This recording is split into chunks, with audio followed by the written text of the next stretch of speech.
Hi folks, I'm going to hope that the sound is better and clearer for those people, louder for those people who struggle with it in my videos. I'm going to try and make sure that the microphone I wear is visible to you, as strange as it sounds, and just try and speak a little louder and see if that makes a difference. I don't know what the issue is because some people report it as an issue and some people don't. So I don't know whether the issue is on your end or my end, but I'm going to try and fix it as best I can. Also, before I dive into and continue the topic that we were talking about yesterday, someone, and you'll see this video and you'll know who you are, wrote to me about the differences between Vedic astrology, Jyotish, and Western astrology. And they are indeed, I would say that I would think of them as being more different than the same from my perspective, because the biggest change is that the planets can simply be in different signs altogether. So, even from a Western perspective, you will hear people say, oh, you think you're a Sagittarius, but you're really a Scorpio. You think you're a Libra, but you're really a Virgo. What Vedic astrology focuses on the real zodiac, and Western astrology starts Aries at the time of the spring equinox. Some people will argue with what I'm saying, but I'm just going to go with that. People are very passionate about this. So if the sun is really against the sign of Scorpio, Vedic astrology will put the sun against the sign of Scorpio, against the constellation, against the stars. But from a Western perspective, the signs of the zodiac are no longer completely related to where the signs of the zodiac actually are. They continue to start the Western tropical zodiac calendar starts with the sign of Aries, the sun entering the sign of Aries at the time of the spring equinox, and it continues to take us through there. So there are lots of arguments for and against. I have experimented with both, and right now I practice with the Western tropical zodiac. Especially, I find the North Node placement in the Western tropical zodiac more accurate and more compelling. Here's the thing: there are also other there are cultural outlooks, there are ways in which charts are read, and ways in which culturally things are done, and what is considered right and what is considered mature. And sometimes those kinds of cultural things can also inform the practices of various astrologers. I know people feel very passionately about this. And then the last thing about this I'm going to say is, two things. One, there is a push in Western astrology to go back to principles practiced in ancient and medieval astrology. So Jyotish would be one of these schools, but ancient Babylonian and Egyptian, and going back to the works of Ptolemy, and even some medieval Renaissance English astrologers. There's a movement to go back and see what those practices were, and to revive some of them, and to test them, and to bring them back. Some people who are very passionate about practicing historical astrology, of course, negate anything or any developments that have occurred since, I don't know, the beginning of the 20th century. And I really people get very passionate about this and very militant about what it is that they practice and how wrong it is to practice, especially how wrong it is to practice the Western tropical zodiac. The accurate zodiac is referred to as the sidereal zodiac. Now, I will say this: if an astrologer practices well and reads 1,000, 2,000, 5,000 charts under a certain system, chances are they will figure out how to interpret those charts in a way that resonates for them and others, because you're reading the same symbols and they start to mean certain things. What is interesting to me about Vedic astrology and Western astrology is that certain things that are attributed to one house in one system tend to get attributed to a house next to the house in question in the other system, because they're off by a sign. It's just fascinating. So certain things, of course, are the same. The signs are the same, and the planets are the same, and the houses, in many cases, stand for the same thing. But there are some significant differences, okay? And there's a whole thing from a Vedic or Jyotish perspective also about remedies and what to remedy. And why and how to remedy it, and rituals around remedying, and and jewels, stones, for what can strengthen a planet, or help a planet along, or help a certain phase along. There are also certain time periods in Jyotish that are very compelling, and I think quite accurate. So there's a lot to be said for different schools, and to remain open to them. I practice Western astrology, but those are the differences. Okay, I'm going to just let it be that, because it's the 5 minute mark. I don't mind if you ask. I think this is what I'm going to start, because to type this out would have taken a long time. If I get questions over email, I might just use the first 5 minutes or so of a video to answer them. And maybe other people have these questions too, and they can take the relatively concise information I'm giving you and then research it and run with it if you're interested. Now, I want to continue talking about the Sun-Pluto opposition that I talked about yesterday, because I curtailed the video at the 30-minute mark, and I have more to say about it and more to summarize. But I want to talk once again and really make clear why it is that I'm spending so much time on this, because it's a relatively dark topic, and a challenging topic, and a negative topic. And it's been a series of negative topics, kind of feeling a little bit prophet of doomy in these videos. But that's the astrology of the time, and then I get the feedback saying that they resonate, and I read for clients and they say that it resonates and shows up in different ways for different people. So I keep going. So thank you for your feedback, and I hope these continue to be useful. Now,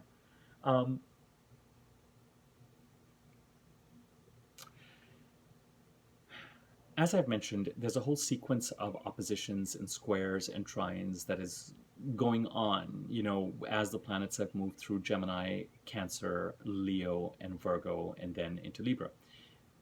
And by the planets here, I'm talking about the personal planets, the Sun, Mercury, Venus, Mars. And then, of course, the oppositions and squares are being made to Pluto, Saturn, Jupiter, and Neptune.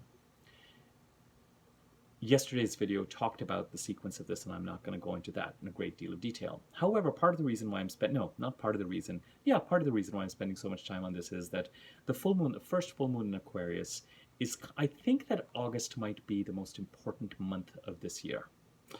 And I trust that you're feeling it, because, when the eclipses are happening, there's only so much, we're often just reeling with whatever they're bringing, however severely we feel them or not. And then it takes a second for us to catch our breath. And we're sort of in that, we're still catching our breath and developments is still happening, but there's kind of a need for action that is developing more and more, and August might be a very important and helpful and decisive month, not least because we have 2 full moons in the same sign, in the sign of Aquarius. And the first full moon, which happens on Friday, is a bit of a throwdown, is a bit of a things that have been developing that might get overall visibility or might get an overall reaction.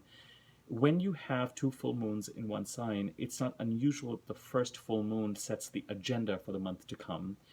The next new moon in Leo continues to spur things forward, and then, of course, there's some sort of resolution or conclusion by the time we get to the second full moon in Aquarius. The first full moon in Aquarius on Friday, the 24th, makes no aspects in and of itself, but it does codify 3 other aspects. One being Mercury trine Neptune. Nice. Happy to have a trine to Neptune, but still Neptune is involved, the sort of gaslighty planet. Mercury opposite Pluto, which is why I'm spending so much time on the Sun opposite Pluto, and I'll come to that in a second. And then the third and final one, I got it here, is Mars opposite Jupiter.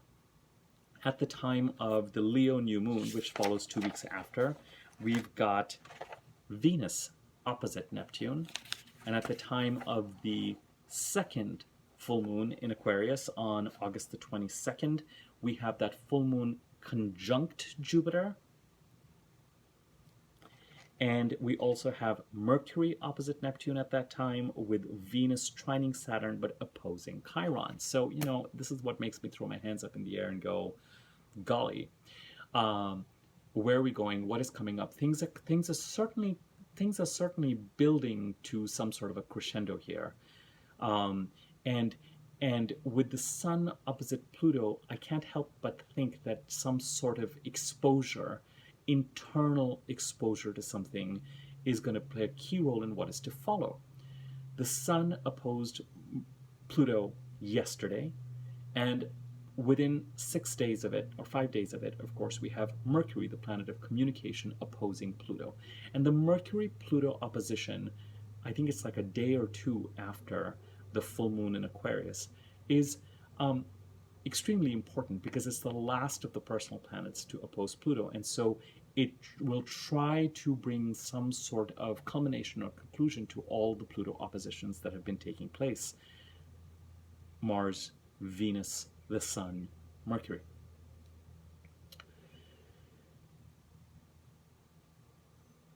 I will talk more about the Mercury-Pluto opposition in a different video and at the time of the full moon video in 3 or 4 days' time. But let's come back to the Sun-Pluto opposition. When the Sun opposes a planet, as we discussed yesterday, I consider it a full planet. Like a full moon is the Sun opposition, a full moon is the Sun opposition the moon. I refer to the Sun opposite Pluto as a full Pluto, where the disk of Pluto is fully illuminated because it is opposite the Sun. And so especially Plutonian matters, which are typically under the surface, Pluto, Hades, is the god of the underworld and is shadowy and dark and very far away from us. And just as a reminder, when it comes to certain planets, the Sun, very much in my experience, again in conventional Western astrology, it's given a very active and a very yang role, and I find that the Sun is much quieter, much more truthful. It's a spotlight. So wherever it goes, it just illuminates that house, that part of the chart, any planets it opposes. It is our internal, truest self at the soul level. It is our internal truth. And like that quiet part of ourselves that is and can be and is detached from our personality, some people would refer to it as soul, some people would refer to it as the oneness, as God, energy, or whatever you would refer to it as. The Sun is our truest, quietest attempt at a truthful review or illumination of whatever it is that it is touching. So whenever the Sun enters a certain house, I always say that that house is fully illuminated. All the nooks and crannies, all the dust bunnies, where is it dirty, where is it not, where is it messy, what needs to be dealt with.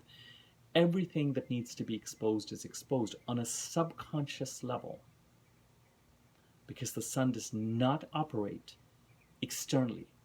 It operates at the level of the soul. It's like a big solar spotlight, and subconsciously your soul, and a lot depends on how connected you are to your soul, and we are all as human beings struggling to find, we meditate, we do all sorts of things to still the mind and still our emotions and still our impulses.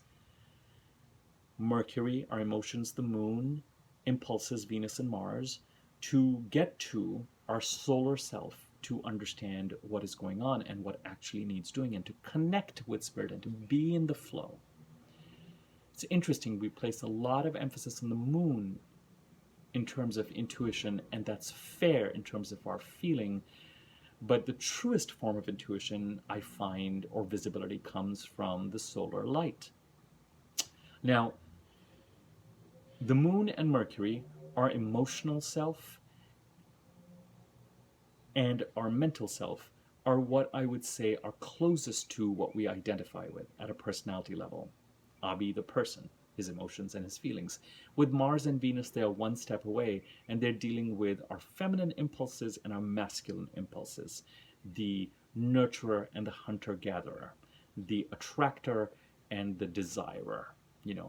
By the time you get to Jupiter and Saturn, those planets exercise greater external knowledge and control and tutelage in our lives, but we also have to meet them halfway, absolutely, for the results to occur. And by the time we get to Uranus, Neptune, and Pluto, those planets are controlling us. We have no choice about the changes that they bring about in our lives. And Pluto is the furthest away and the darkest, and often referred to as sort of a terrorist planet, the god of the underworld, death and transformation. With Pluto, indeed, the transformation that it brings you cannot argue with, you simply have to exist it. You simply have to accept it. Resistance is futile. But as I mentioned yesterday, Pluto is also very much associated with issues related to control. And so when the Sun opposes Pluto, and I know I'm repeating some stuff I said yesterday, but I really want to bring it to conclusion, any issues related to control, and I don't want to use the word abuse, because abuse, you can associate abuse with the dark side of every planet, of every aspect of our energy. Verbal abuse, emotional abuse, physical abuse, passive aggressive abuse. So, I just gone over Mercury, the Moon, Venus, and Mars, for example. With Pluto, it is a question. I wrote down some notes because I don't want to extempore. I want to close this out. It's a kind of a it's a knowing what is right for others and trying to keep them in a box and trying to control them. You know, the impulse we have with our pets, and I'm going to say that with our pets and with children, it is, I think, the right impulse, because you don't want them to get hurt. You don't want your cat to go out and about if you're living close to a busy street, because you don't want them to come under a car. But there is a feeling of protection and a fear of innocence, and a desire to keep them corralled, not only for their safety, but also for our own comfort. There's an assumption that we know what is right, and in that assumption, there's also an assumption around their own intelligence and their own ability to handle certain things.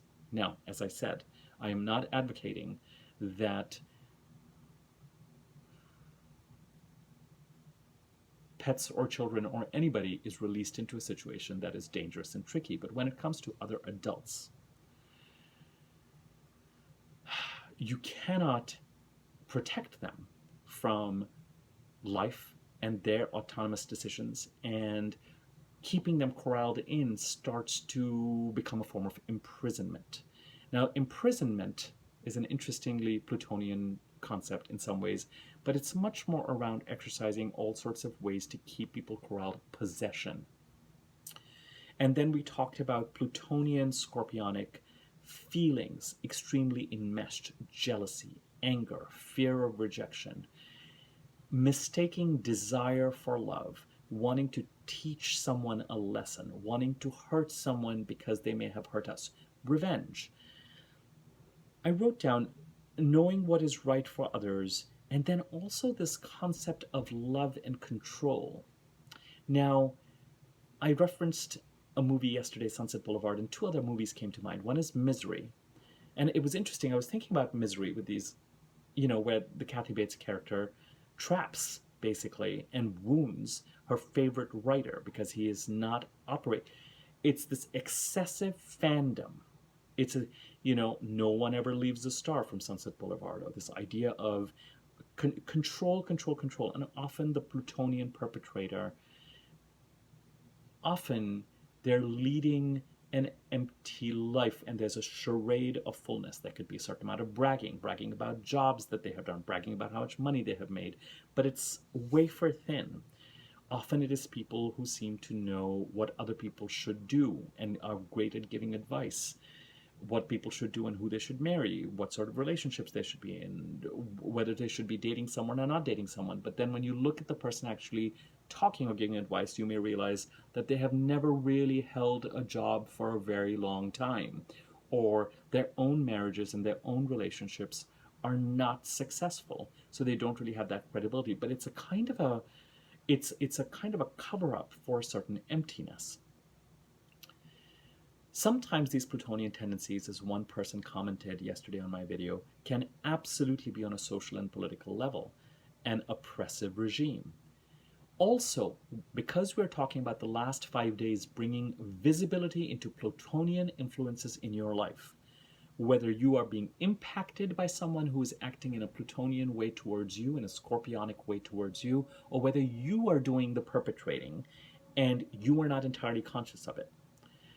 I gave examples of people who sign people to contracts and then don't release the material or control them or manage them in certain ways. Or I gave examples of people who kidnap people and then trap them in a room, like the movie Room, very Plutonian, Another movie that came to mind is Into the Woods, and that has a classic Plutonian. The movie does not do the musical justice. So if you haven't seen the musical, I would not see the movie. I would try and catch a good production or a decent production of the musical first. It really is the greatest musical ever written, with so many amazing themes and teachings that resonate for anyone who watches it. But there's a relationship between the witch and her daughter Rapunzel, where she keeps Rapunzel locked in a tower. Let down your hair, goes out, keeping her from other men, keeping her from other influences. Very sort of, you know, parental. I know what is right for you. If you step outside, you could get hurt. I know what sort of career you should follow. I know who you should marry. I mean, there are cultures that operate this way. Often, sometimes people who act in a Plutonian way, when they're challenged that they're doing so, will go into victim mode and will say, I never told you to do this. You have free will. This is your decision. This is your choice. I didn't persuade you. I didn't push you. But then when you inquire about their life, they will happily tell you about how a family member curtailed their freedom, affected their freedom, forgetting that in the process of doing it, their own mental independence was somehow usurped. They don't always take responsibility for when others hurt them, and the blame is applied liberally to people who convinced them or persuaded them otherwise. But then when they start to act in over-involved ways towards others, and you point it out, they're quick to turn around and say, you made this choice. I just said this. You made this decision. And so when then, as I said, they're questioned about their own decisions, and they're so quick to talk about how a parent or a friend or a sibling somehow affected them for decades of their lives, they will simply put the blame onto them.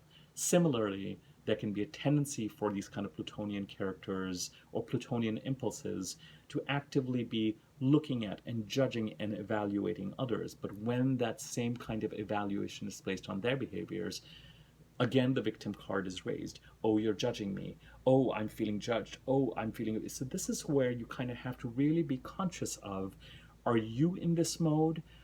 Or are you being affected by someone in this mode? Because with the sun opposing Pluto, on a quiet subconscious level, on a solar level, there's a spotlight on this behavior. Why is it important and relevant? Because as the week goes on, it would not surprise me if there's some processing, communication, written, verbal. It could be with the Plutonian perpetrator or victim. It could be with someone else. Some aspect of this is going to get processed.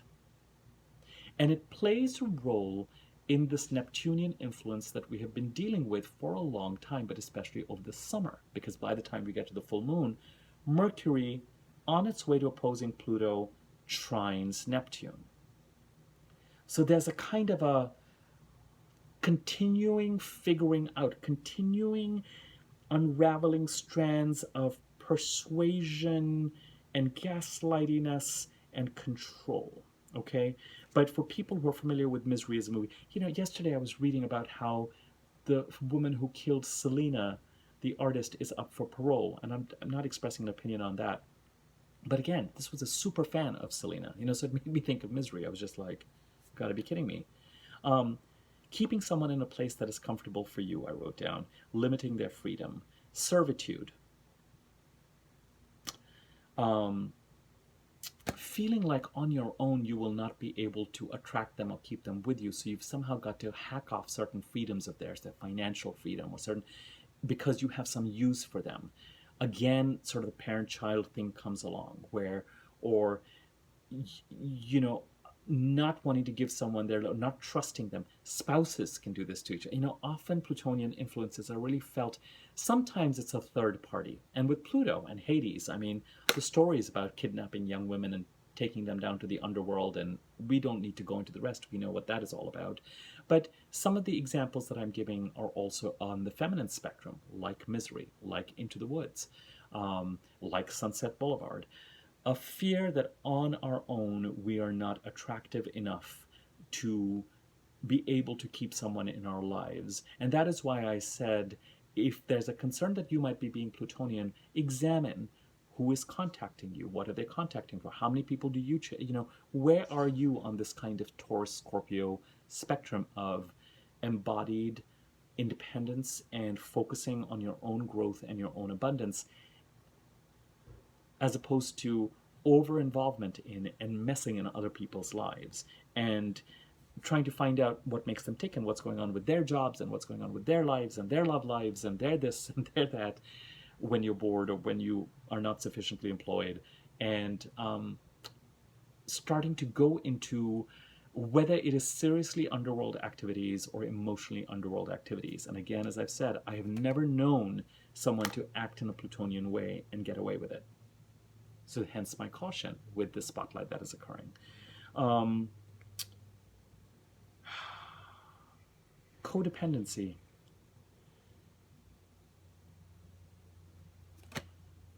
I don't want to talk about this anymore because there's a darkness to what we're talking about. All I'm going to say is sit with it and see what is exercising power over you. It could even be your financial situation. It could be a social thing. It could be a political thing. What is curtailing and limiting your freedoms? What sort of exposure is that giving you? And where does that place you as the next few weeks, even the month of August, progresses? Over the next week, you may be thinking about what it is that you're going to do from a communication perspective, whether it is with the victim or the perpetrator or someone else, about this to move this along. But there's a couple of months worth of activity that this exposure, this internal review is going to feed on. More to follow. I feel more complete now, even though some of the themes are repeated from yesterday, but it gives you a sense of, if you're feeling a little bit, just know that with the sun opposite anything, observe, sit quietly, inventory, think about it.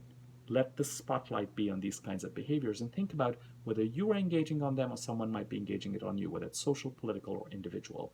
More to follow. Found this video useful, like it, comment on it, subscribe to my YouTube channel, click on the bell icon to notify when I do new videos, and my contact information is in the description box. So if you're interested in a reading, inquire about rates, or me to make an easy to read version of your chart, I can do that too, so you can inquire about rates there. I'm going to keep my videos to under the 30-minute mark so they don't get cut off. So I will leave it at this. I'm not going to talk about Sun opposite Pluto again. We've got 2 videos on that. And we can move forward to lighter topics. But be prepared that this week is going to have an increasing intensity to it, because there is some sort of a throwdown in the works that has to work its way out. And remember that the overall theme for the next couple of months is out with the old to make way for the new, because we're dealing with a solar eclipse conjunct Mercury retrograde in some part of your chart, and old, outworn relationships, themes, topics, issues need to be dealt with. And all this stuff that we're talking about is related to that. Exes, friends, family, financial issues, wherever this is happening in your chart, whatever it is that's feeling like, I've got to get done with it. And the getting done process is a little complicated. It's requiring you to step into something and acquire certain skills and exercise those skills. There's a need and a necessity with solar eclipses of the North Node to do away with fear and to try and acquire a new set of skills to handle challenges, because that will hold you in good stead moving forward. Okay? I will leave it at that. Onward. Thank you.